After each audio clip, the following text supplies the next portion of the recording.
প্রিয় শিক্ষার্থী বন্ধুরা, এখন আমরা দেখো লগারিদমের যে সূত্রগুলো নিয়ে আলোচনা করতেছিলাম। এখন আমরা এই লগারিদমের এই সূত্রটা আমরা আলোচনা করব। আমরা প্রথমে পড়ি যে লগ এ ভিত্তিক এম। এই যে দেখো, লগ এ ভিত্তিক কত বলতো এম ইকুয়াল টু কি হবে? লগ বি ভিত্তিক এম ইন্টু লগ এ ভিত্তিক বি। এই যে এটা, তার মানে এতটুকু সমান সমান হবে এতটুকুর গুণফল। এখন এটা আমরা প্রমাণ করে তোমাদেরকে দেখাই দিব যে আসলে কিভাবে এই জিনিসটা প্রমাণ করতে হয়। তো দেখো, প্রথমত আমরা প্রমাণ করার জন্য প্রথমে আমরা ধরে নেব, ধরি এই যে দেখতে পাচ্ছ লগ এ ভিত্তিক এম, এই এতটুকুর আমরা কত ধরবো? এক্স ধরবো। তাইলে লগ এ ভিত্তিক এম কে আমরা কত ধরলাম? এক্স ধরলাম। তো ধরার পর এখন আমাদের যেটা করা লাগবে সেটা হলো যে আমরা জানি যে ভিত্তিটা যদি ওই পাশে যায় তাইলে ওই পাশে যে থাকে তাকে পাওয়ার হিসেবে নিয়ে নেয়। তাহলে এতটুকুকে আমরা লগ এ ভিত্তিক এম কে আমরা কি ধরলাম? এক্স ধরলাম। এক্স ধরার পরে আমরা জানি যে ভিত্তিটা যদি ওই পাশে যায় তাহলে ওই পাশে যে থাকে তাকে কি করে বলতো? পাওয়ার হিসেবে নিয়ে নেয়। তার মানে এ ওই পাশে যাবে, যে এক্স কে পাওয়ার হিসেবে নিয়ে নেবে। আর ভিত্তি না থাকলে লগ হারায় যাবে। তো ভিত্তি না থাকলে লগ কি করে? হারায় যায়। তাহলে এখানে কত হয় বলতো? এখানে হয় এম। তো এটা কয় নাম্বার সমীকরণ? ধরো এটা 1 নাম্বার সমীকরণ দিতে পারো তুমি।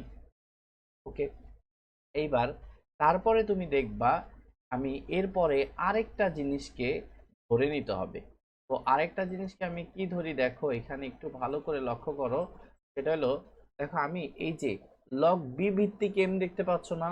লগ বি ভিত্তিক এম, এইটাকেও আমরা ধরে নেব। লগ কত বলতো? বি ভিত্তিক এম, এটাকে আমি ধরলাম ওয়াই ধরলাম, কারণ সব তো আর এক্স ধরলে চলবে না। এটা ছিল লগ এ ভিত্তিক এম, তো এইটাকে আমি ধরলাম এক্স। আর এটা কত? লগ বি ভিত্তিক এম, এটাকে আমি ধরলাম ওয়াই। এখন দেখো, এই যে আগের সিস্টেম, এই ভিত্তিটা যদি কি হয় বলতো? এই ভিত্তিটা যদি ওই পাশে যায় তাহলে কি করবে বলতো? ওই পাশে যে থাকবে তাকে পাওয়ার হিসেবে নিয়ে নিবে। তাহলে এটা কত? বি টু দি পাওয়ার কত হয়ে যাবে? ওয়াই হয়ে যাবে। এটা হয়ে যাবে B to the power Y. আর এই পাশে কে থাকবে? তাহলে লগের ভিত্তি না থাকলে লগ হারায় যাবে। আর এই পাশে কে? এই যে এম পড়ে রবে। তাহলে এখানে এটা কত? 2 নম্বর সমীকরণ। ওকে, এখন দেখো একটা ব্যাপার তোমরা একটু লক্ষ্য করো। এই যে 1 নাম্বার সমীকরণের দিকে তাকাও, এই যে 2 নাম্বার সমীকরণের দিকে তাকাও। দেখো তো এম সমান সমান কত? এতটুকু। আবার দেখো এম সমান সমান কি? এতটুকু। তাহলে এম এর মানই এইটা, আবার এম এর মানই কি? এইটা। তাহলে প্রশ্ন মতে আমরা এতটুকু সমান সমান এতটুকু লিখতে পারি না? প্রশ্ন মতে আমরা এ টু দি পাওয়ার এক্স সমান সমান কত লিখতে পারি? B to the power Y. তাহলে আমি লিখবো প্রশ্ন মতে, বা তুমি 1 ও 2 নং হতে এইভাবেও লিখতে পারতা। সবচেয়ে ভালো হতো 1 ও 2 নং হতে পাই এরকম লিখলে বেশি ভালো হতো। যাই হোক, আমরা কি লিখতে পারি? আমরা লিখতে পারি B to the power Y সমান সমান কত বলতো? A to the power X. এইটা সমান এটা লিখতে পারি। তাহলে বি টু দি পাওয়ার ওয়াইটা আমি আগে লিখলাম, আর এ টু দি পাওয়ার এক্সটা আমি ওই পাশে লিখলাম। মানে দুইটা তো সমান, যে কোনো একটা এক পাশে লিখলেই হবে। তো লেখার পর এখন আমাকে যেটা করা লাগবে সেটা হলো যে উভয় পক্ষকে 1/y দ্বারা, মানে উভয় পক্ষের পাওয়ার আমি 1/y নিব। কত নিব বলো তো? 1/y। এই যে দেখো উভয় পক্ষে পাওয়ার, এই যেমন আমি তোমাদের একটু ভালো করে বোঝাই। দেখো B to the power Y এটা আছে না? এটার পাওয়ার আমি কত নিব? 1/y নিব। আবার এ টু দি পাওয়ার এক্স আছে, এটার পাওয়ারও আমি কত নিব? 1/y নিব। ওকে, তো এতটুকু নেওয়ার পর উভয় পক্ষে দেখো এটা হলো B to the power Y. এই B to the power Y এর পাওয়ার আমি কত দিলাম? 1/y। আবার এ টু দি পাওয়ার এক্স, এটার পাওয়ারও আমি কত দিলাম? 1/y। উভয় পক্ষে আমি 1/y পাওয়ার দিয়ে পাই। উভয় পক্ষে এই যেভাবে লিখতে পারো, উভয় উভয় পক্ষে, তুমি যেমন উভয় পক্ষে বর্গ করো তেমনি মনে করো উভয় পক্ষে 1/y হাত দিয়ে পাই, হাত দিয়ে পাই, এরকম করে তুমি লিখতে পারো। তো লিখলে জিনিসটা সুন্দর দেখায়। এখন আসো আমরা যে জিনিসটা দেখবো, পাওয়ারে পাওয়ারে কি হয়? গুণ হয়। তাহলে বি এর পাওয়ার কত? ওয়াই। আবার ওয়াই এর পাওয়ার কত? 1/y। তো দেখো ওয়াই, এই দেখো ওয়াই আর 1/y যদি গুণ হয় তাহলে এটা এটা কি কেটে যায়? কত হয় 1 হয়। তো আমরা একটা ব্যাপার লক্ষ্য করি যে বি টু দি পাওয়ার এই যে ওয়াই আর 1/y গুণ করলে কত 1 হয়। তো 1 লেখার দরকার নাই, 1 না লিখলেও চলে। আচ্ছা, এবার দেখো তো এই এক্স এক্স এই দেখো এখানে এর পাওয়ার কত এক্স, আর এর পাওয়ার আবার কত 1/y, তাহলে এক্স ইন্টু 1/y। বলতো এক্স আর 1/y গুণ করলে কত হয় বলতো x/y হয়। তো এ টু দি পাওয়ার এটা কত বলতো x/y হয়, তাই না? তো আমরা একটা ব্যাপার একটু ভালো করে বুঝতেছি যে এইখানে কিন্তু আমাদের একটা সুন্দর একটা সমীকরণ দাঁড়াইলো, তাই না? দেখো সুন্দর একটা সমীকরণ দাঁড়াইছে। কি দাঁড়াইছে বলতো? এখানে দাঁড়াইছে B equal to A to the power x/y। B equal to A to the power কত? B equal to A to the power x/y। Okay, তো এখন আমরা যেটা করব এই যে এই লাইনটার মধ্যেই আমরা উভয় পক্ষে লগ এ ভিত্তিক নিব। কি নিব বলতো? উভয় পক্ষে আমরা লগ এ ভিত্তিক নিব।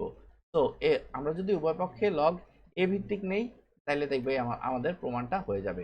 তাহলে এটা হলো বাম পক্ষ। এটা কি পক্ষ বলতো? বাম পক্ষ। তো এই বাম পক্ষে আমরা কি নিব? লগ এ ভিত্তিক নিব। এই যে দেখো লগ কত নিলাম? এ ভিত্তিক নিলাম। আর এই বাম পক্ষে কি একটা বি ছিল না? বি দিয়ে দাও। এবার ডান পক্ষেও আমরা কি লগ এ ভিত্তিক নিব। তাহলে ডান পক্ষেও আমরা লগ এ ভিত্তিক নিলাম, আর কত ছিল এ টু দি পাওয়ার কত x/y। তো আমার মনে হয় এতটুকু জিনিস বুঝা গেছে উভয় পক্ষে। এই যে বাম পক্ষে এটা ছিল না বি, যে বাম পক্ষে এটা বি ছিল, বি এর সাথে কত নিয়েছি লগ এ ভিত্তিক। আবার এই যে ডান পক্ষে কত ছিল? ডান পক্ষে ছিল এ টু দি পাওয়ার x/y। তো এ টু দি পাওয়ার x/y এটার সাথে আমি কত লগ এ ভিত্তিক নিলাম। তো নেওয়ার পর এখন আমি যা করব তা হইলো দেখো এখানে বা লগ এ ভিত্তিক কত বলতো বি।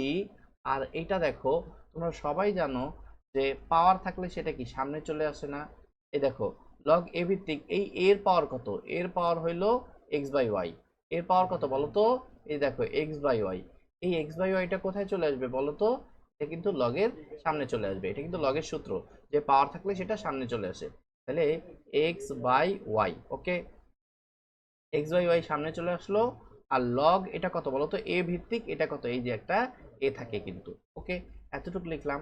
এবার তোমরা সবাই জানো যে লগের ভিত্তি আর গুণিতক, এই যে দেখো লগের ভিত্তি আর গুণিতক সেম হলে তার মান কত হয় 1 হয়। যে ভিত্তি কত এ, গুণিতক কত এ, তাহলে এতটুকুর মান কত হয় বলতো 1 হয়। তো আমরা এখন 1টা লিখে দিব। এই যে দেখো বা লগ এ ভিত্তিক কত বলতো বি, আর এটা কত x/y, এতটুকুর মান কত 1 হয়। ওকে, 1 লিখলাম। এখন 1 লেখার পর বা লগ এখানে কত বলতো এ ভিত্তিক কত এ ভিত্তিক বি। আর এখানে আমরা দেখতে পাচ্ছি x/y দ্বারা যদি 1 রে গুণ করো তাহলে কত হয় x/y হয়, তাই না? তো x/y এখন আমরা কি করব আর গুণন করব। কি গুণন করব? আর গুণন। তো আর গুণন যদি আমি করি তাহলে এটা কত হয় বলতো? আর গুণন করলে এই ওয়াইটা যায় কার সাথে গুণ হবে? এই ওয়াইটা যায় এই যে এর সাথে গুণ হবে, তাই না?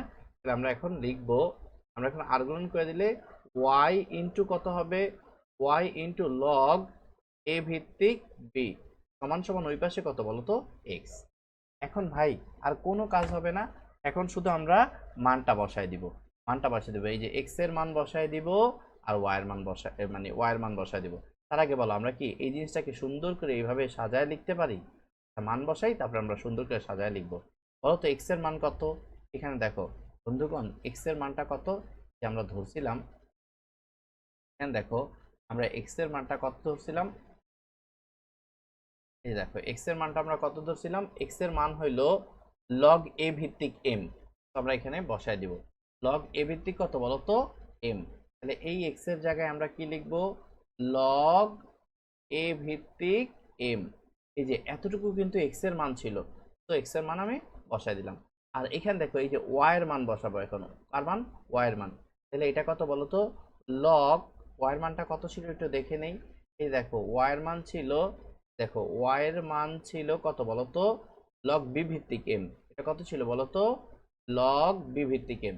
তো আমরা এখন বসায় দিব, এখানে মান বসায় দিব log b ভিত্তিক m। আর এইখানে log কত বলতো a ভিত্তিক b। ওকে, তো দেখো আমাদের প্রমাণটা কিন্তু অলমোস্ট হয়ে গেল, তাই না? ওকে, এখন আমরা সুন্দর করে যদি একটু সাজায় লিখি বলতে দেখো এখানে একটা ব্যাপার একটু সুন্দর করে তুমি যদি লেখো যে আমরা একটা কাজ করতে পারি। এখানে আমরা এই যে এই পাশে যে আছে দেখো এতটুকু সমান সমান কিন্তু এতটুকু, তাই না? এতটুকু সমান সমান কিন্তু এতটুকু। তো আমি এটা কিভাবে লিখতে পারি, লগ এ ভিত্তিক এম সমান সমান লগ এ ভিত্তিক এম সমান সমান কি লিখতে পারি বলতো? লিখতে পারি লগ কত বলতো, বি ভিত্তিক এম ইন্টু লগ কত বলতো, এ ভিত্তিক বি। তো আমরা এভাবে লিখতে পারি, তাই না? দেখছো আমাদের কিন্তু কাঙ্ক্ষিত প্রমাণটা হয়ে গেছে, যেটা আমাকে প্রমাণ করতে বলছিল সেই জিনিসটা কিন্তু প্রমাণ হয়ে গেল, তাই না? তো তুমি প্রমাণিত লিখে দাও। এখন দেখো আমি একটু এই সূত্রটা যেহেতু আমাদের এই সূত্রটা কিন্তু আমাদের ম্যাথ করার সময় এটা খুব বেশি কাজে লাগে। তো এই সূত্রটা আমি শর্টকাটে তোমাদের একটু বোঝাই দেই, এটা তো অবশ্যই তোমরা মনে রাখবা বা কিভাবে প্রমাণ হইলো সেটাও কিন্তু তোমরা বুঝলা। আমি শর্টকাটে কিভাবে মনে রাখবা সেটা আমি তোমাদেরকে বলে দিই। দেখো ভাইয়া এই যে দেখো এই লগের দিকে তাকাও, এই লগের ভিত্তি আর এই লগের গুণিতক, দেখো ভাই ক্রস কানেকশনে কিন্তু দুইটা কিন্তু সেম। এরকম কোথাও যদি তুমি দুইটা লগের মাঝখানে গুণ চিহ্ন থাকে, দুইটা লগের মাঝখানে গুণ চিহ্ন থাকে এবং ভিত্তি আর গুণিতক যদি কি হয় বলো তো, সেম হয়।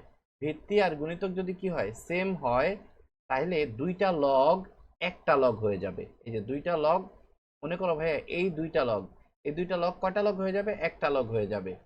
আর এই বিবি কাটাকাটি হয়ে যাবে। আর এই যে মনে রাখার শর্টকাট সিস্টেম, বিবি ক্যান্সেল আউট। তাহলে এই ভিত্তির জায়গায় কত এ হবে আর এই গুণিতকের জায়গায় এম হবে। দেখো বন্ধুগণ, এটাই কিন্তু আমাদের বাম পক্ষে আছে, এই যে দেখো এটাই কিন্তু বাম পক্ষে আছে, তাই না? তো এইভাবে ম্যাথ করার সময় তোমরা এইভাবে মনে রাখতে পারো। যাই হোক, আমি পর্বটা তোমাদের ডিটেলসে বুঝাইলাম, আশা করি তোমরা বুঝতে পারছো। এই পর্বটি দেখার জন্য অনেক অনেক ধন্যবাদ। পরবর্তী পর্ব দেখার আমন্ত্রণ জানিয়ে ভিডিওটি এখানেই শেষ করছি। আসসালামু আলাইকুম।